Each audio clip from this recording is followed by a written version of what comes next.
악명 높은 일본의 제로기에 의해 산산조각나고 있었다. 연합군의 어떤 비행기도 이 민첩한 전투기에 적수가 되지 못했다. 이때 미 해군은 새롭게 강력한 F-6F 헬켓을 만들어냈다. 이 전설적인 군용기는 5,000대가 넘는 적기를 파괴하게 된다. 그리고 제2차 세계대전 사상 최고의 격추 승률을 기록한다.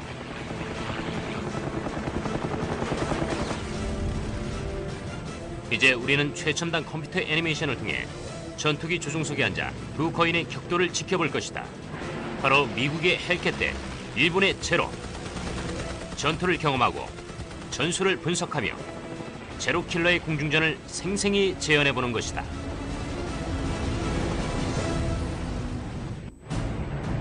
(1943년 10월 5일) 항공모함 요코타운호에서 출격한 미국의 F-6F 헬켓이 웨이크 섬을 향해 질주했다. 이 섬은 중태평양에 자리한 일본군 소규모 기지였다. 이들의 임무는 제공권을 확보하고 지상의 시설을 공격하는 것이었다. 신형 비행기인 헬켓은 태평양에서 가장 두려운 전투기와 아직 대결을 벌인 적이 없었다. 바로 일본의 제로였다.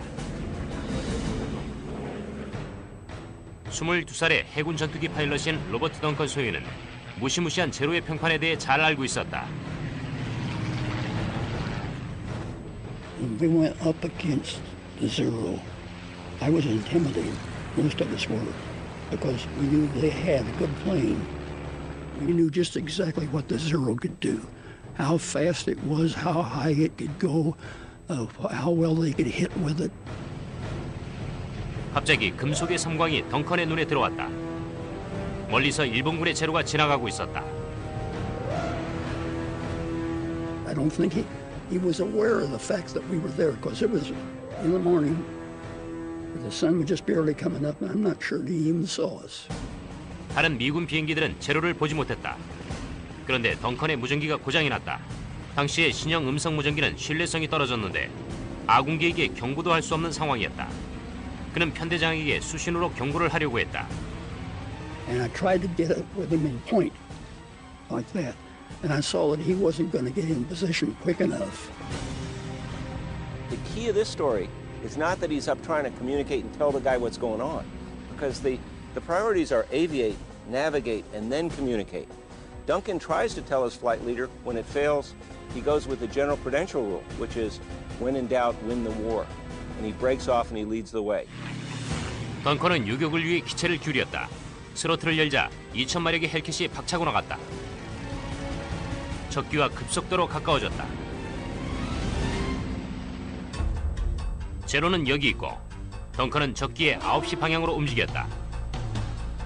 이 위치에서 덩컨은 가파른 각도에서 발포를 해야 했는데 사선으로 표적을 유도하는 일이 열쇠였다.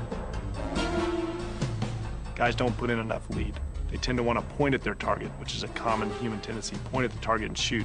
But if you do that, every bullet you shoot is going to be behind your target. So you have to pull your nose out in front, shoot out in front, and basically let those bullets meet that target in a point in space. 덩컨의 기술은 완벽했다.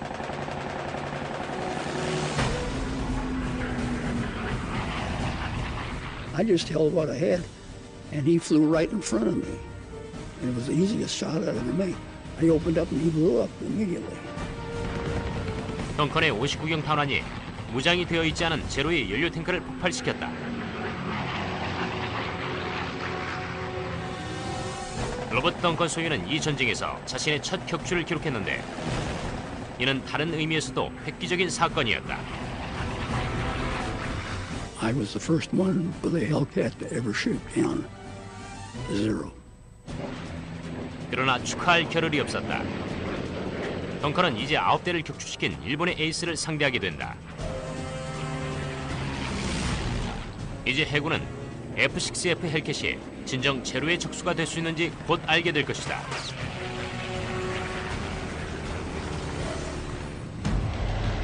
미쯔비시 A6N2 제로는 처음부터 아주 막강했다.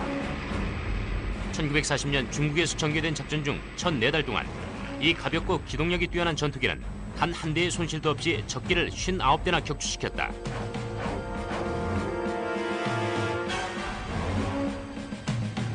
제2차 세계대전 발발 후 첫 몇 달 동안 일본은 공중전에서 승리를 거듭했는데 이는 어디까지나 명백한 사실이었다. 시속 480km 이상의 속도를 낸 제로 혹은 코드명 지크는 태평양에서 가장 유능한 전투기였다. The exceptional range and performance of the Zero was evident from the first day of the Pacific War. You had a naval fighter capable of engaging and defeating land-based enemies almost routinely, and that was a situation for which America and Britain were totally unprepared. 해군에서 제로와 가장 대적할 수 있었던 전투기는 F4F 와일드캣이었다. 화력에서는 제로와 비슷하게 구색이 맞았지만 속도와 기동력에서는 도무지 적수가 되지 못했다. The Wildcat was the one that was out there holding the line at the beginning. It had some disadvantages. It was underpowered for one thing. And the climbing wasn't that good. The guns weren't always working properly. 와일드캣은 심지어 제로의 꼬리에 붙는 것조차 위험했다. You couldn't outturn a Zero. If you were behind a Zero and didn't maintain your speed properly, they would say that the Zero would be on your tail inside of 2 turns. 항속거리도 문제였다. 제로의 항속거리는 1850km였지만 와일드캣의 항속거리는 1240km에 불과했다. The Zero fought the Wildcat in the Pacific Theater, which is the largest battleground there's ever been in human history. The Pacific Ocean covers something like 60 million square miles of planet Earth, and that meant that any aircraft committed to that battle was going to have long legs. 제로에게 도전하기 위해선 확실히 보다 강력한 전투기가 필요했다. 해군은 새로운 F-6F 헬캣 개발에 박차를 가했다. 헬캣은 해군의 새로운 전술 개념의 키포인트였는데 이는 주 공습부대를 전함에서 빠른 항공모함으로 대체하려는 것이었다. By October 1943, the Pacific War had been going on for nearly a year and a half. It really had taken that long for the Pacific Fleet to not only recover from Pearl Harbor, but to actually produce from scratch the fleet it really needed to have to wage war across the broad Pacific. Wake Island was like a proving ground for this brand new military machine the world had not seen up to that point. 새로운 엑세스급 항공모함들은 막강한 공격 펀치를 갖추었다. 36대의 급강화 폭격기와 18대의 뇌격기, 36대 전투기로 구성된 비행단이었다. 이 비행단은 전투가 한창인 웨이크 섬에서 실험을 받게 된다. 1943년 10월 5일 로버트 덩컨 소위는 헬캣으로 공중전을 벌여 처음으로 제로를 격추시켰다. 하지만 전투가 끝나려면 아직 멀었다. 덩컨은 제로를 발견했다. 그 뒤엔 헬캣이 붙어 있었다. 그러나 위험한 건 헬캣이었다. 하지만 그는 이 사실을 알지 못했다. At that time, I looked up above, and there was a Zero about 300 feet above me. And he started down to get behind this Hellcat. It was chasing the Zero, but he wasn't in range to get our man. 덩컨은 여기 있고 첫 번째 제로는 여기 있다. 다른 헬켓은 그의 6시 방향에 있다. 두 번째 제로는 급강하에 빠른 속도로 헬켓에게 다가가고 있었다. 사정거리 밖에 있던 덩컨은 거리를 좁혀야 했다. 그는 출력을 높여 상승해 좌선해야 했다. 덩컨은 제로의 사정거리 밖이었지만 헬켓의 꼬리에서 제로를 떼어놓을 수 있을 거라 생각했다. So I tried something. I just pulled up the nose of my airplane. I was still not in range, and I cut loose with a burst. Just like you take a hose and shoot out like that. 그의 생각은 통했고 제로가 비켜갔다. 하지만 이제 덩컨이 위험해졌다. He dropped off from our man and made a left turn, hard left turn out like this, around to come around to me. 덩컨은 제로를 피하기 위해 급히 좌선을 했다. 두 비행기는 좁은 각도로 좌선회를 하며 회전했다. 두 비행기는 주중간을 좌측으로 강하게 꺾었다. 점점 더 가파른 각도로 선회하며 유리한 위치를 잡으려고 애를 썼다. 제로가 사격 위치를 잡았고 20mm 기관 포탄이 덩컨의 꼬리 사이로 지나갔다. I didn't have any fear toward what was going to take place. Generally, I didn't have any. It was afterwards that my knees started. 다음에 벌어진 상황은 덩컨을 깜짝 놀라게 했다. 제로는 갑자기 선을 벗어나 수직 상승했다.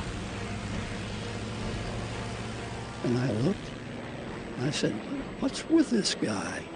He must be right out of flight training. He's going to get himself killed. 하지만 덩컨의 생각은 틀렸고 일본의 파일럿은 훈련병이 아니었다. 그는 토시유키 수에다 준이로 9대를 격추시킨 공포의 에이스였다. 그는 이전에도 이 상승 전술을 쓴 적이 있었다. 그리고 매번 승리를 거두었다.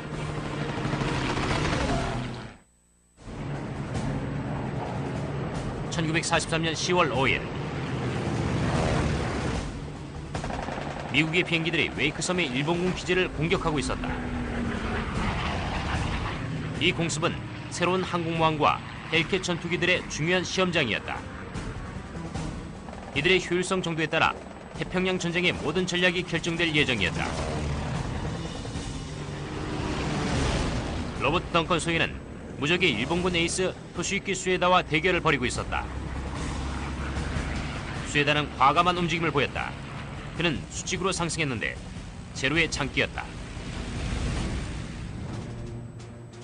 이 기동은 일본군들이 선호하는 전술이었는데 제로는 와일드캣보다 훨씬 높이 상승했다. 수많은 제로 파일럿들이 구식의 미 전투기들을 수직 상승으로 유인한 후 상대가 실속해 통제력을 잃을 때까지 기다렸다. 그리고 횡전해 아주 쉽게 격추시켰다. 덩컨은 제로를 따라 공격적으로 상승했다. 수에다가 원했던 바로 그 움직임이었다. So I started up after him. I poured the coal onto it. 하지만 상대는 힘이 약한 와일드캣이 아니었다. 신형 헬켓은 강력한 과급기를 갖추고 있어 손쉽게 제로를 따라잡았다. 수에다는 상승 최고조에 달하자 확신을 갖고 기술을 돌렸다. 그는 바로 아래 실속한 미군 전투기가 있을 거라고 기대했다. 그러나 현실은 달랐다. 2000마력의 헬켓은 충분한 에너지가 있었다. 덩컨은 능숙하게 제로와 일직선으로서 발포했다. I got him up there on the top. I just shot him down as you would shoot down any plane and watched him go in. I thought, poor young fella, you sure didn't know what you were doing. 제로는 화염에 휩싸인 채 빙글빙글 돌며 바다로 추락했다. 일본의 에이스는 치명적인 실수를 냈다. 자신이 구식의 와일드캣을 상대하는 거라고 생각했던 것이었다. I then realized why he did what he did. He'd shot down most of his planes, pulling this trick with the Wildcat. 만약 덩컨이 3630kg의 와일드캣을 타고 있었다면 그 전술이 통했을 것이다. If he'd been in a Wildcat, the chances are he would have stalled out at the top before the zero. The Wildcat would have gone up, gone greedy, tried to get the shot, couldn't get the shot, stalled early because it's a heavier airplane with heavier wing loading, and fallen away.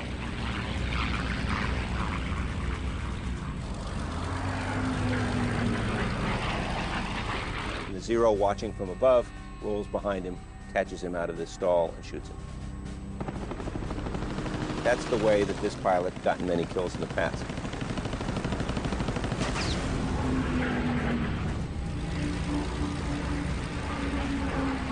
If I had been in that Wildcat, I would have been shot down. And there's no question in my mind about it. But I'd have been too smart to do that. 이틀간에 걸친 웨이크섬 공습에서 헬켓 신형 전투기들은 놀라운 승리를 거뒀다. 22대의 제로를 격추시킨 것이었다. 웨이크 섬의 저항은 완전히 사라졌다. 미군은 일본군 지상시설의 90%를 파괴했다. 헬켓은 공중전에서 6대를 잃었고 대공포에 6대가 격추됐다. F-6F는 떠오르는 태양을 상대로 유용을 과시했다. 미국 본토에서 드러먼 항공의 엔지니어들은 안도의 한숨을 내쉬었다. 그들의 신중한 설계와 테스트가 보상을 받은 것이었다. 이 과정은 1941년 6월 30일 진주만 공습 6개월 전에 시작됐다. 그러면 항공은 자신들의 F-4F 와일드캣을 업그레이드하는 계약을 얻어냈다. Grumman had a very long-term relationship with the Navy. They had put fighters onto Navy decks since the very beginning of naval aviation at sea. So Grumman knew what the requirements were of flying out at sea. They knew what the requirements were to take a fighter and make a carrier suitable. 처음에 이 신형 기종은 와일드캣을 현대적으로 개량하기로만 했다. 하지만 제로가 중국을 장악할 것을 염려한 미 해군은 더 많은 걸 요구했다. 설계의 열쇠는 엔진이었다. 엔지니어들은 프레드 앤 휘튼이 R2800 더블 와스프를 선택했다. 2000마력의 이 엔진은 와일드캣 엔진의 거의 2배였다. 더 커진 엔진은 보다 넓어진 기체와 날개를 요구했다. 그리고 연료 탱크도 더 커졌다. 또 와일드캣보다 480km를 더 날 수 있었다. 그러먼 항공은 신형 F-6F 헬켓에 59경 기관총 6정을 장착했다.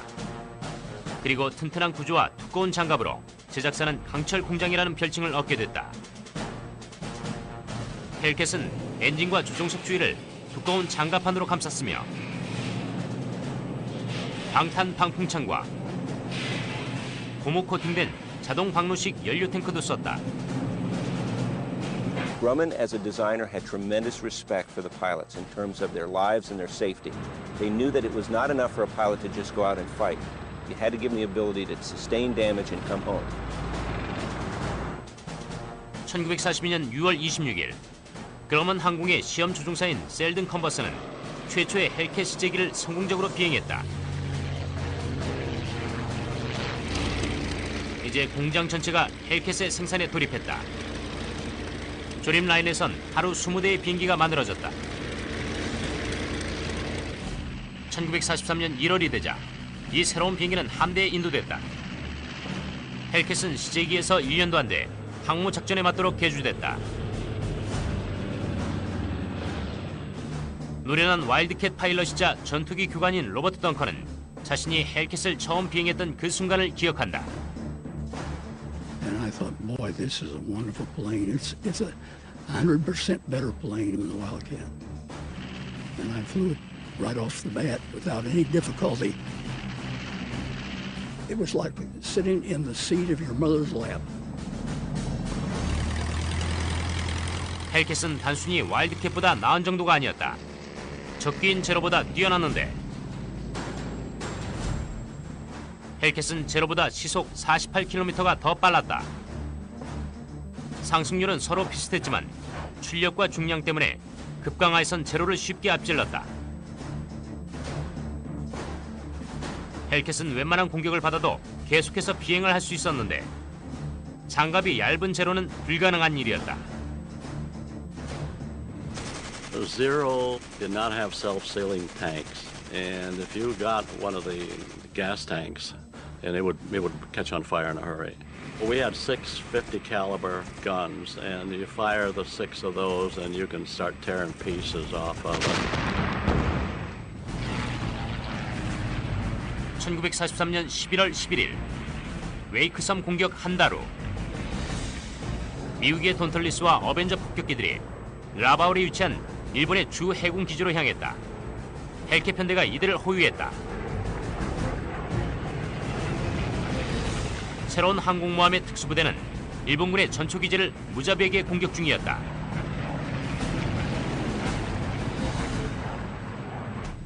Rabaul was a tough nut to crack, and everyone going in knew that. The Japanese had invested a considerable amount of materiel in turning Rabaul into a bastion, and so moving into Rabaul to launch a carrier strike was not looked upon as being any kind of easy endeavor. 22살의 헬캣 파일럿인 해밀턴 맥워터 중위는 웨이크에서 첫 격추를 기록했다.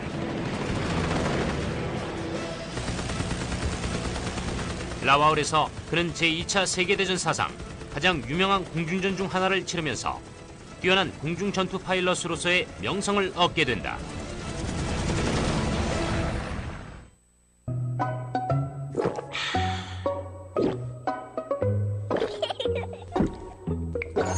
네, 네피어입니다. 유기농 야채 과일의 해답. Natural and pure.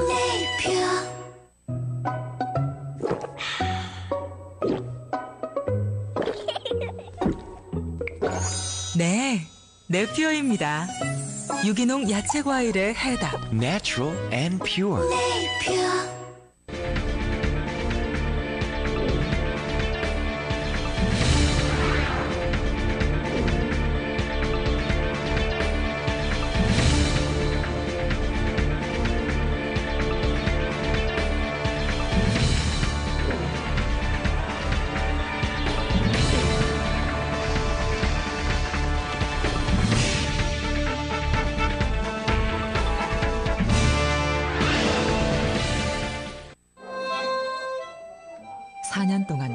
스스로를 철창 속에 가두었던 기인 작가 이회수.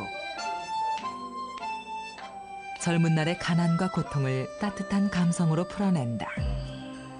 그를 쓰겠다, 혼을 다 바치겠다 이런 각오는 하고 있습니다. 감성마을 촌장 이회수가 걸어온 35년 예술 인생을 이야기한다. 꿈꾸는 사람들의 바이오그래피, 많은 시청 바랍니다.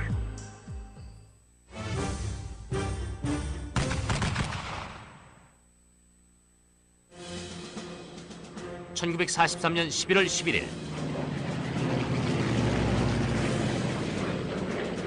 미국의 폭격기와 전투기의 합동 공습부대가 라바울 항구에 일본 군함을 공격하기 위해 움직였다. 폭격기들은 급강화 공격을 시작했다. 해밀턴 맥워터 중위는 헬켓을 타고 이들과 함께 기수를 내렸다. 그는 일본의 순양함을 향해 기총수사를 하며 달려들었다. 맥워터에게는 치명적인 25mm 대공포와 8인치 포탄들이 날아들었다. In these situations, everything's coming back at him. Japanese heavy rounds, machine gun rounds, everything is spraying at him. He is fearless as he's bearing down on these ships.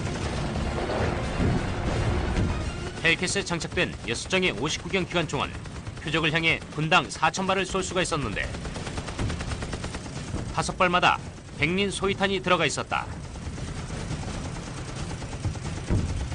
And when they hit, you got a nice bright flash. I can still see it in my mind. The superstructure of that cruiser lit up like a Christmas tree. 맥워터는 조종관을 당겨 집결지로 향했다.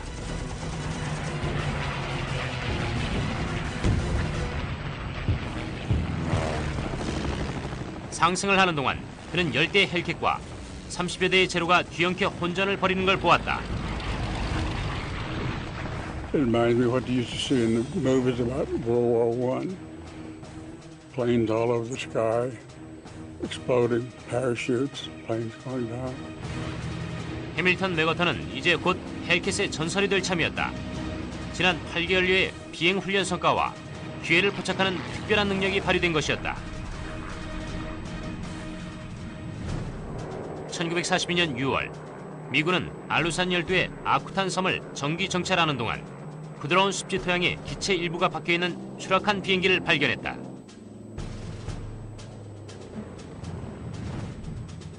이는 엄청난 발견이었는데 거의 훼손되지 않은 A6M2 미쓰비시 제로였다.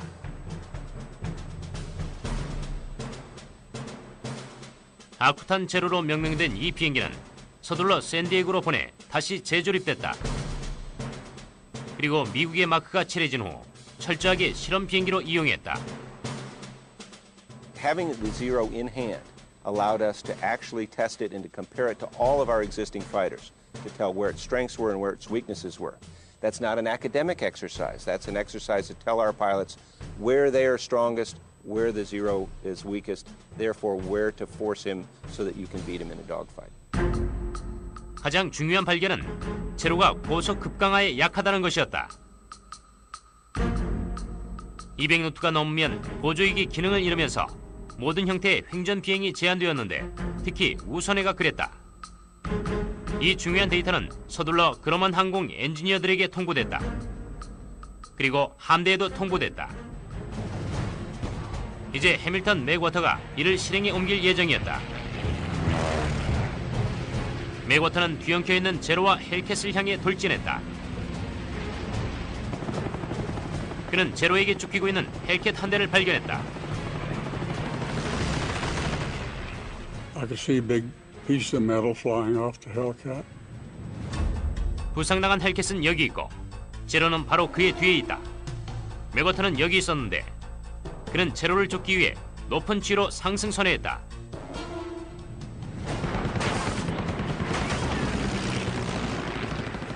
맥워터의 헬켓은 쉽사리 거리를 좁혔다. 그의 기관총이 무장되어 있지 않은 기체를 강타했다.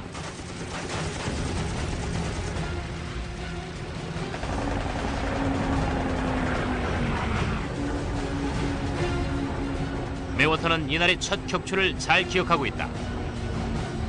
I looked down right into the cockpit. Hadn't been more than a second or so since I'd fired, and there were flames coming out from under the instrument panel. He had no chance whatsoever. The Zero had no armor plate behind the pilot.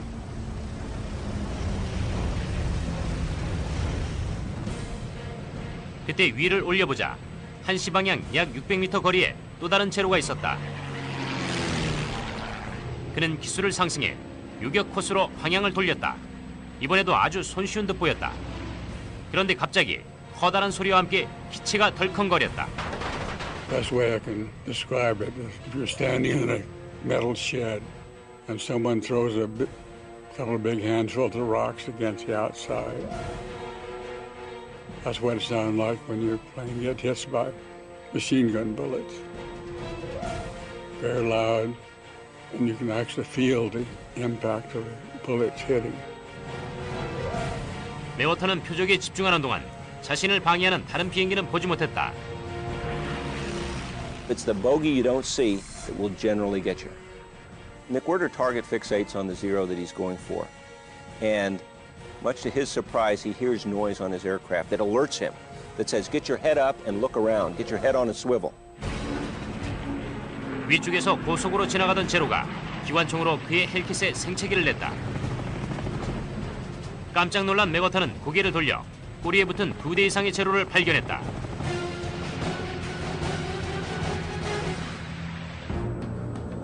맥워터는 여기에서 제로를 쫓고 있다. 그를 공격하는 제로는 여기 있다. 맥워터는 이 비행기를 보지 못했다. 그러나 제로의 발포로 인해 뒤에 붙은 제로를 알게 됨으로써 목숨을 구할 수 있게 됐다. At that point, he's in a life and death situation, and he's got to take immediate action to get out of there.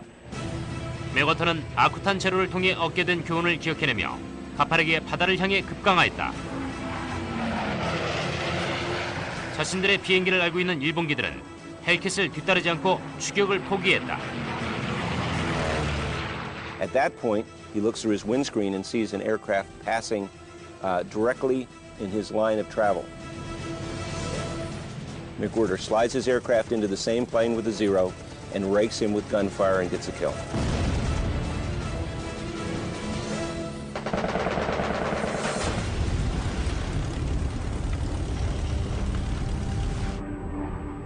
Now he's had his second kill within about 45 seconds. And it's all just due to good airmanship, maintaining his situational awareness, executing that nose-low maneuver when he was being attacked by an unseen Zero, sets himself up for an attack on another aircraft. 이는 아주 놀라운 성과로 모든 세대의 전투기 파일럿들이 우러러보는 장면이다. 2 kills in 45 seconds would be outstanding. It'd be awesome. Fighter pilot's dream. 그러나 아직 위험을 벗어난 건 아니었다.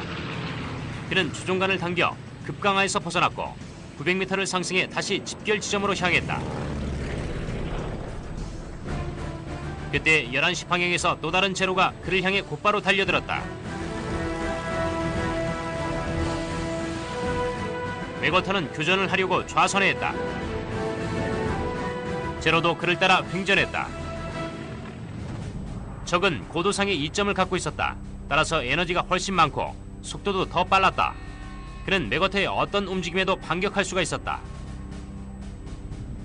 그런데 갑자기 유리한 위치에 있던 제로가 헬켓에서 방향을 전환해 그냥 떠나버렸다. Whereas the Japanese Zero used to be the king of battle and had the upper hand, now the Japanese recognize the Hellcat has arrived. They understand the strengths, and they know they can't fight the Hellcat one-on-one. 일주일 후 해밀턴 맥워터는 2대를 더 격추시켜 그토록 선망하던 최초의 헬켓 에이스라는 칭호를 얻게 되었다.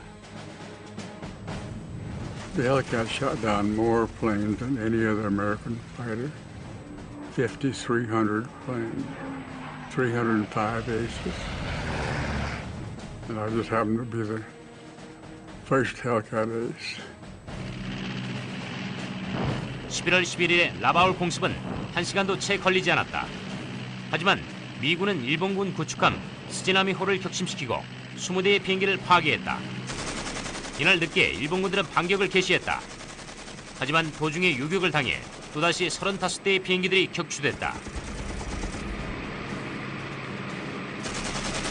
수많은 파일럿들을 잃어버리자 일본군은 2주 후에 있는 타라와 섬 침공에 전혀 효율적인 대처를 하지 못했다. 전쟁의 형국은 점점 일본에게 불리해지고 있었다. 뛰어난 공법과 전술을 통해 헬켓은 이제 진정한 제로킬러가 되어가고 있었다.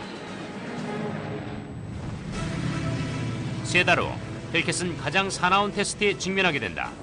막강 일본 해군을 정면에서 공격하는 일이었다. 1944년 2월 16일 새벽 헬켓 전투기 부대가 트럭섬으로 향해 가고 있었다. 이들의 임무는 방어가 삼엄한 일본군 요새에 있는 적의 선박들을 파괴하는 것이었다.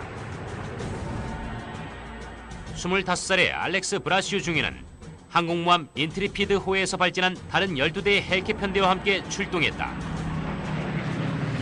This was a mission that had us going against an enemy that we weren't certain of, but we felt confident. And I guess that's what a fighter pilot's supposed to be.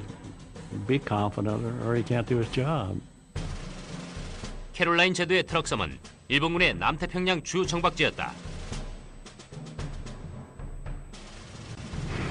그들은 제1차 세계대전 말에부터 이 산호섬에 항구시설과 활주로를 설치해 요새화시켜왔다. Truck was billed as almost impregnable, their version of Gibraltar or Pearl Harbor, and the propaganda was very strong that truck would be an incredibly tough fight. 트럭을 에워싼 산호초 때문에 전함의 한 포는 섬까지 도달하지 못했다. 따라서 유일한 방법은 하늘뿐이었다. 작전은 이틀간의 공습을 필요로 했다. 첫날은 전투기 소탕 임무였다. 6개의 항공모함 비행단에서 출격한 72대의 헬켓이 벌떼처럼 적기를 쓸어버렸다. 적기가 소탕되면 이튿날엔 돈틀리스와 어벤저, 헬다이버 폭격기들이 정박 중인 일본군 함대를 상대로 230kg의 고폭탄을 퍼부을 계획이었다.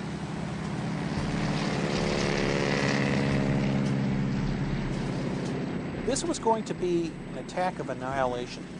So what you're seeing with the truck raid is a systematic approach to taking a substantial shore bastion and reducing it to nothingness. 순수한 전투기 소탕 작전은 아주 드물었다. 헬켓 파일럿들은 폭격기 호위를 하지 않는 공습을 기대하고 있었다.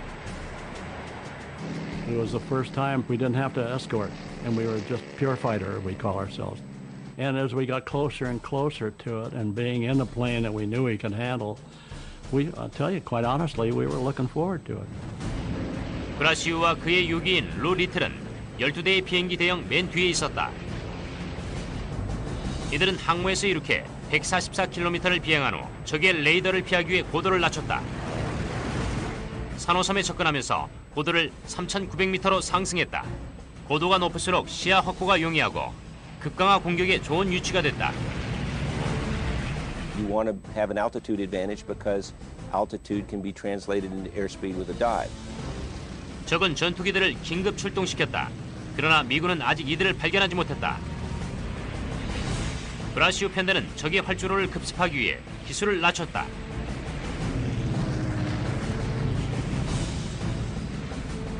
First 10 had already started their dive going down, and we were just preparing to, but I just took a looked back over my shoulder, and that's when my mind was quickly changed. 900m 상공에 적기가 있었던 것이었다. 일본 제로의 대군이 7시 방향에서 빠르게 다가오고 있었다. 브라시오는 다른 헬켓에 무전을 보냈다. 그러나 이미 강화가 시작됐기 때문에 그는 남아서 싸워야만 했다. I couldn't continue because then I'd have a stream of Zeros right behind us while we were going down. 브라시오와 리틀은 여기 있다. 다른 헬켓들은 여기서 급강화 중이고 제로는 위에서 공격 중이다. 브라시오가 급강화를 한다면 제로는 그와 그의 편대에 6시 방향에 자리하게 된다. 완벽한 공격 위치다. 유일한 방법은 기술을 적에게 가파르게 돌리는 것이었다. 그러게 되면 횡단면을 최소화해 적의 조준기에 들어가는 시간을 줄일 수 있었다. 브라시오는 급격히 좌선을 내 제로 편대장에 초점을 맞췄다. He was already starting to shoot. I could see the twinkle of the guns. So I headed towards him and made a fast burst just to discourage him, and he stopped his run and just kept going down. They had a habit that they weren't afraid to attack, but once they were countered, they'd dive down for the water. 첫 번째 제로는 달아났다. 그러나 그 즉시에 다른 제로가 그의 꼬리에 달라붙었다.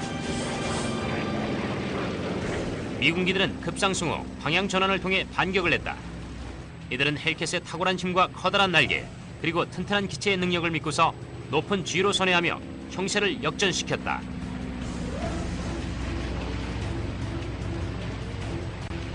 The Shondell maneuver, it's basically a maneuver to try and point your aircraft in another direction in a fairly quick method. Instead of just doing a level turn, actually pitch your nose up high, roll over on a wing, and now you can use gravity, or what we like to call God's G, to help you out in the turn, allow you to pull your nose around faster and point in the other direction.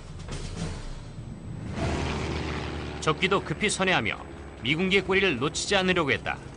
하지만 제로는 급선회를 견디지 못하고 실속했다. 헬켓은 횡전을 통해 추락하는 제로의 꼬리를 잡았다. 격추하기는 좋은 위치였다. 하지만 더 많은 제로들이 위에서 빠르게 다가왔다. I had ideas to try to follow him, but there were still some planes above me. I had to get them out of my back. He doesn't want to be fighting anybody that can be sitting up on a perch 2,000 feet above him, who can then instantly dive down, pick up energy, and now have an advantage on him on a turn. So he wants to bring the whole fight down low if possible, to beat everybody down to the same state. 브라시오와 리틀은 적의 숫자와 고도상의 이점을 깨뜨려야 했다. 이들은 고전적인 방어 기동수를 펼쳤다. 대치 유부였다. 대치 유부에선 두 대의 헬켓이 서로 앞뒤로 움직이며 상호 보완과 보호를 해준다. 제로가 둘 중 어느 헬켓을 쫓는다고 해도 두 번째 전투기의 기총에 떨어지게 된다. 브라시와 리틀은 지그재그로 피했지만 제로는 사방에서 이들에게 달려들었다. These Zeros were good. We were able to ward them off a little bit, but what they do, they'd fake you on one side, and then the guy would come from the other side and try to come on in. 제로가 공격을 가했다. 이제 헬켓은 완전히 포위됐다.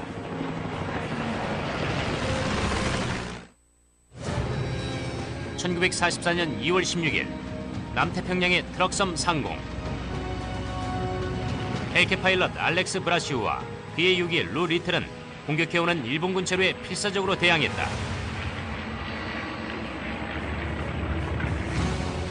자신들의 결정타 부족에 실망한 일본기들은 헬켓의 고도로 기술을 낮췄다.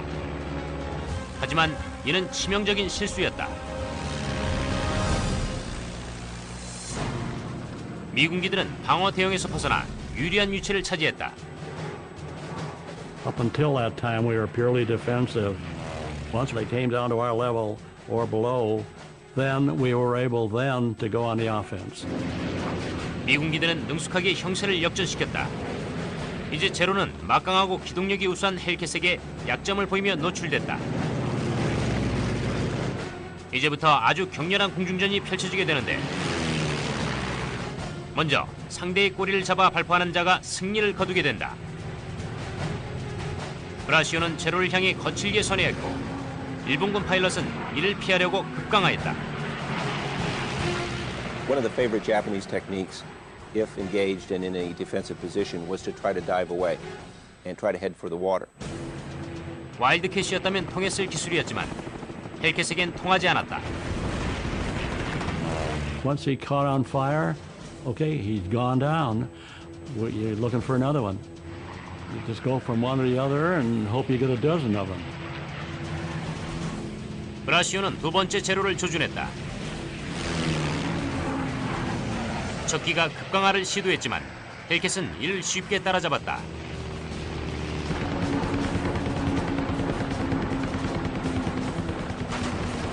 이날의 두 번째 격추였다. 그때 제로의 수상 비행기 버전인 루프가 눈에 들어왔다. 또다시 적기는 급강화했다. 브라시오는 인정사정 없었다. 그의 임무는 하늘에서 적들을 쓸어버리는 것이었다. And once I got on their tail, I didn't let go. 세 번째 격추였다.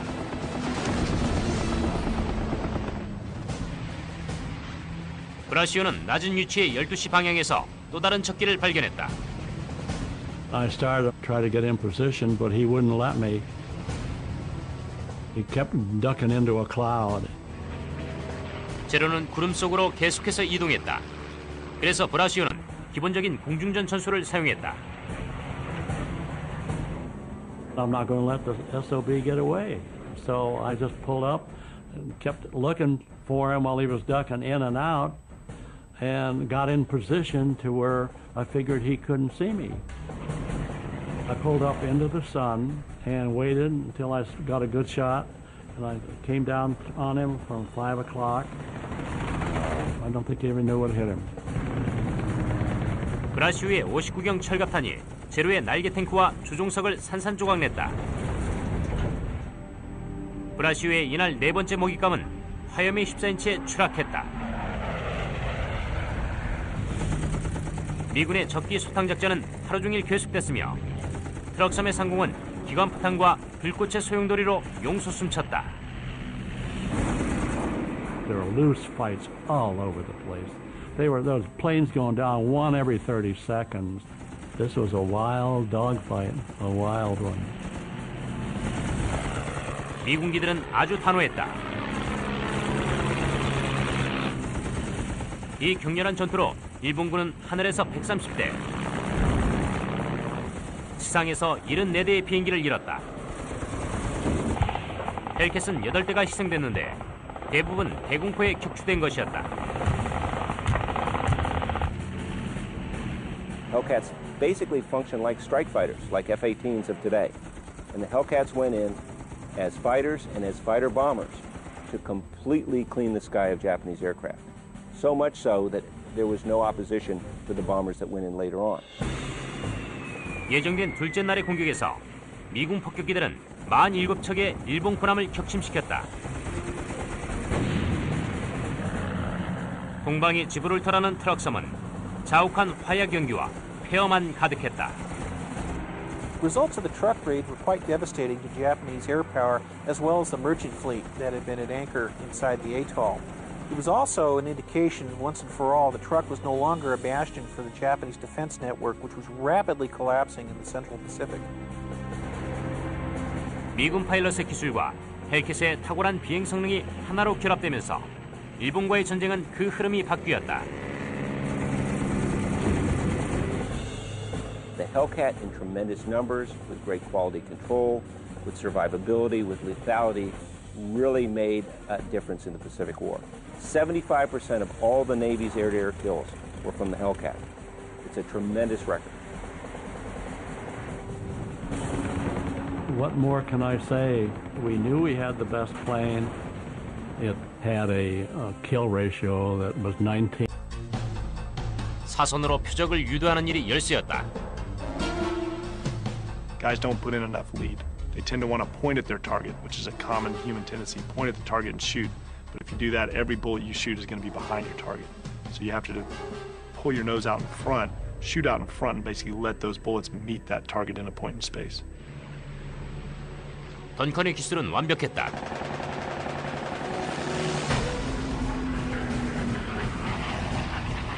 I just held what I had, and he flew right in front of me.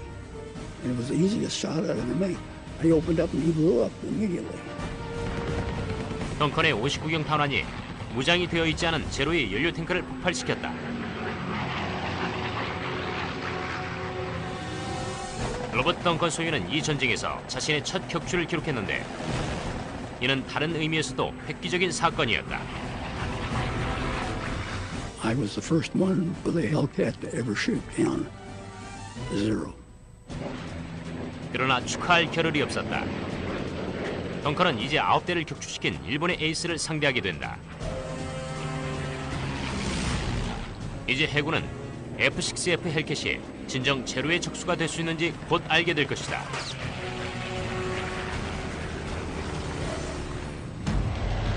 미쯔비시 A6N2 제로는 처음부터 아주 막강했다.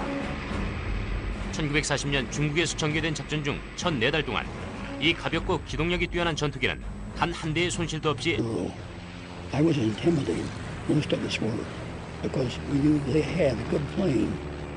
We knew just exactly what the Zero could do, how fast it was, how high it could go, how well they could hit with it. 갑자기 금속의 섬광이 덩컨의 눈에 들어왔다. 멀리서 일본군의 제로가 지나가고 있었다. I don't think he was aware of the fact that we were there, because it was in the morning. The sun was just barely coming up, and I'm not sure he even saw us. 다른 미군 비행기들은 제로를 보지 못했다.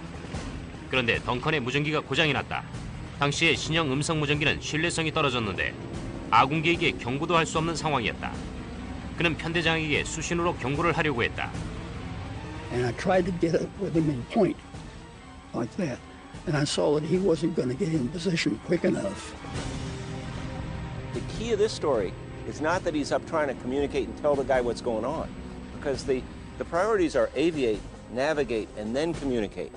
Duncan tries to tell his flight leader. When it fails, he goes with the general prudential rule, which is when in doubt, win the war. And he breaks off and he leads the way. 덩컨은 유격을 위해 기체를 기울였다. 스로틀을 열자 2,000마력의 헬켓이 박차고 나갔다. 적기와 급속도로 가까워졌다. 제로는 여기 있고 덩컨은 적기의 9시 방향으로 움직였다. 이 위치에서 덩컨은 가파른 각도에서 발포를 해야 했는데 적기를 59대나 격추시켰다.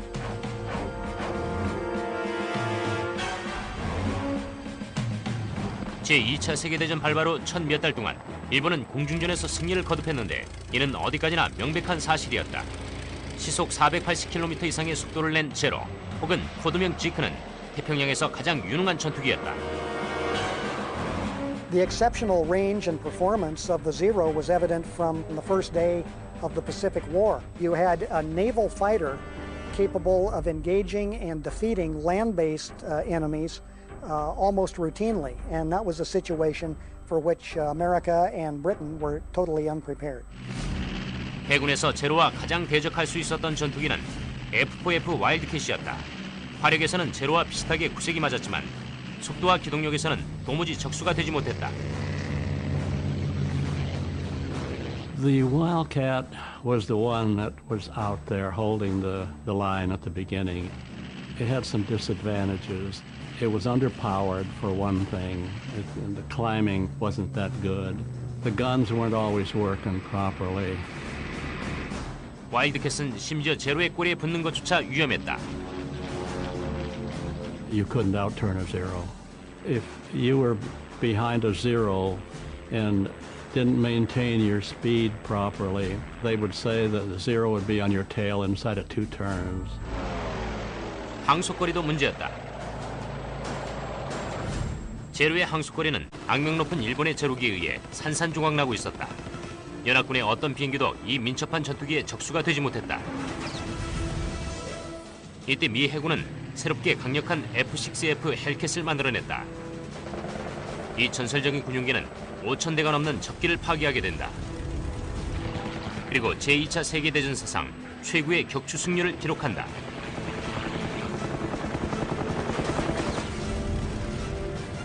이제 우리는 최첨단 컴퓨터 애니메이션을 통해 전투기 조종석에 앉아 두 거인의 격도를 지켜볼 것이다. 바로 미국의 헬켓 대 일본의 제로. 전투를 경험하고 전술을 분석하며 제로 킬러의 공중전을 생생히 재현해보는 것이다.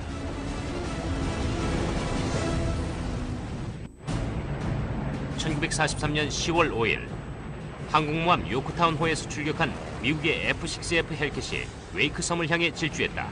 이 섬은 중태평양에 자리한 일본군 소규모 기지였다. 이들의 임무는 제공권을 확보하고 지상의 시설을 공격하는 것이었다. 신형 비행기인 헬켓은 태평양에서 가장 두려운 전투기와 아직 대결을 벌인 적이 없었다. 바로 일본의 제로였다. 22살의 해군 전투기 파일럿인 로버트 덩컨 소유는 무시무시한 제로의 평판에 대해 잘 알고 있었다. We went up against the Zero. 1850km였지만 와일드캣의 항속거리는 1240km에 불과했다. The Zero fought the Wildcat in the Pacific Theater, which is the largest battleground there's ever been in human history. The Pacific Ocean covers something like 60 million square miles of planet Earth, and that meant that any aircraft committed to that battle was going to have long legs. 제로에게 도전하기 위해선 확실히 보다 강력한 전투기가 필요했다. 해군은 새로운 F-6F 헬켓 개발에 박차를 가했다. 헬켓은 해군의 새로운 전술 개념의 키포인트였는데 이는 주 공습부대를 전함에서 빠른 항공모함으로 대체하려는 것이었다. By October 1943, the Pacific War had been going on for nearly a year and a half. It really had taken that long for the Pacific Fleet to not only recover from Pearl Harbor, but to actually produce from scratch the fleet it really needed to have to wage war across the broad Pacific. Wake Island was like a proving ground for this brand new military machine the world had not seen up to that point. 새로운 엑세스급 항공모함들은 막강한 공격 펀치를 갖추었다. 36대의 급강하 폭격기와 18대의 뇌격기, 36대 전투기로 구성된 비행단이었다. 이 비행단은 전투가 한창인 웨이크 섬에서 실험을 받게 된다. 1943년 10월 5일